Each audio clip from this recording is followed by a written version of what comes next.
नमस्कार बंधुरा नित्य नतून रान्नाय सबाइके स्वागत। आज के आमी आपनादेरके तैरी करे देखाबो गैसेर चूलाय आटा दिए नरम तुलेर नान रुटी किभाबे तैरी करते हय। अनेकेई बोलेन इस्टेर गन्ध करे जेटार जोन्नो आपनारा नान रुटी खेते पारेन ना। आमार आजकेर एई भिडियोटा फलो करले आपनाराओ खूब सहजे एकदम पारफेक्ट नान रुटी तैरी करते पारबेन, जेटा इस्टेर गन्ध करबे ना प्लास खेते अनेक भालो लागबे এবং সারাদিন এই নান রুটিটা নরম তুলতুলে থাকবে। আশা করছি আমার আজকের এই রেসিপি আপনাদের ভালো লাগবে, আর ভালো লাগলে চ্যানেলটাকে সাবস্ক্রাইব করে নিয়মিত চ্যানেলের সাথেই থাকবেন।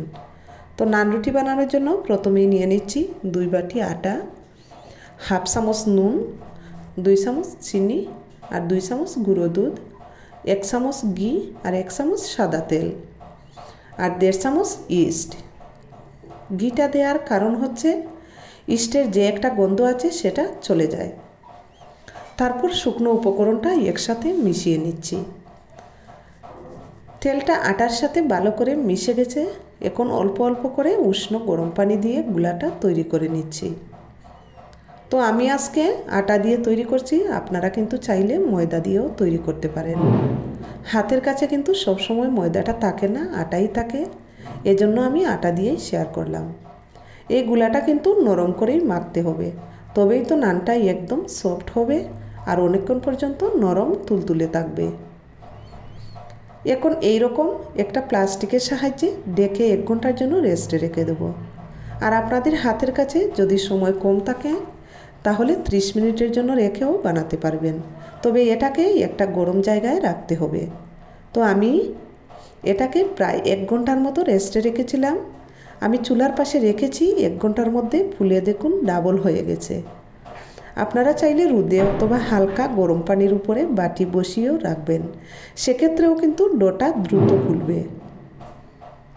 ডোটা যখন ফুলবে তখন দেখবেন যে ভেতরে যথেষ্ট হাওয়া ক্রিয়েট হয়, এই হাওয়াটা বের করে দিতে হবে, অর্থাৎ এ পর্যায়ে আরও একবার ভালো করে মেখে হাওয়াটা বের করে নিতে হবে। এখন এই ডো থেকে আমি বড় বড় সাইজ করে কয়টা লেচি কেটে নিচ্ছি। 2 বাটি আটা থেকে আপনারা 10টি নান রুটি তৈরি করতে পারবেন। মিডিয়াম সাইজ, ছোটো বড় আপনাদের উপর ডিপেন্ড করছে। যদি ছোটো করে তৈরি করেন তবে একটু বেশি হবে, আর বড় করে তৈরি করলে কম হবে।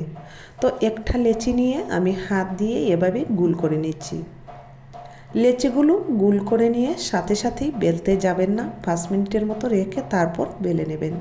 তাতে রুটিগুলো বেলার সময় রাবারের মতো ছোটো হবে না, বেলতে খুব সুবিধা হবে। সবগুলো লেচি আমি সমান সাইজ করে গোল করে নিয়েছি। এখন 5 মিনিটের মতো রেস্টে রেখে তারপর বেলে নেব।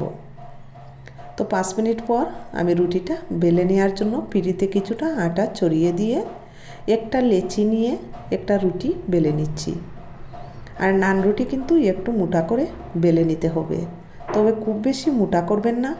যদি এটা বেশি মোটা হয় সেক্ষেত্রে কিন্তু ফুলতে চায় না, তো এরকম মোটা করে বেলে নিতে হবে। এখন ভেজে নিচ্ছি। প্রথমেই তাওয়া চুলায় বসিয়ে মিডিয়াম আছে গরম করে নিয়ে রুটিটা দিয়ে দিচ্ছি। এরপর চুলার আঁচটা কমিয়ে নিয়ে মিডিয়াম লোতে রেখে ভাজতে হবে। প্রথমবার উল্টে দেওয়ার সময় খেয়াল রাখতে হবে নিচের অংশ যেন লালচে হয়ে না যায়। আবারও বলছি, চুলার আঁচ কিন্তু মিডিয়াম লোতে রাখতে হবে। চুলার আঁচ বাড়িয়ে রাখলে দ্রুত কালার চলে আসবে আর ভেতরে কাঁচা থাকবে। আবার বেশি কমিয়ে দিলেও দেখা যায় নান রুটিটা ফুলতে চায় না। এভাবে ঘুরিয়ে ঘুরিয়ে এপিট ওপিট উল্টিয়ে পাল্টিয়ে ভেজে নেবেন। তো আপনারা 2-1টা নান রুটি ভাজলেই কিন্তু বুঝতে পারবেন যে কী পরিমাণ চুলার আঁচটা রাখতে হবে, এটা আপনারা আন্দাজ করে নিতে পারবেন। তো এখানে আমার নান রুটিটা ভাজা হয়ে গেছে, বেশ লালচে হয়েছে। এখন এটাকে উঠিয়ে নিচ্ছি। তো এভাবেই সবগুলো নান রুটি ভাজতে হবে। নান রুটিগুলো যদি এভাবে ফুলে তাহলে কিন্তু সেই নান রুটিগুলো খুব বেশি নরম তুলতুলে হয়। আর একই রকমভাবে আমি সবগুলো নান রুটি ভেজে নিচ্ছি। আশা করছি আজকের রেসিপিটা আপনাদের অনেক ভালো লাগবে, আর ভালো লাগলে লাইক ও ফ্রেন্ডস ফ্যামিলির সাথে শেয়ার করবেন। আর আমার এই ছোটো ছোটো টিপসগুলো ফলো করে যদি আপনারা বাসায় ট্রাই করেন অবশ্যই সফল হবেন। ধন্যবাদ সবাইকে।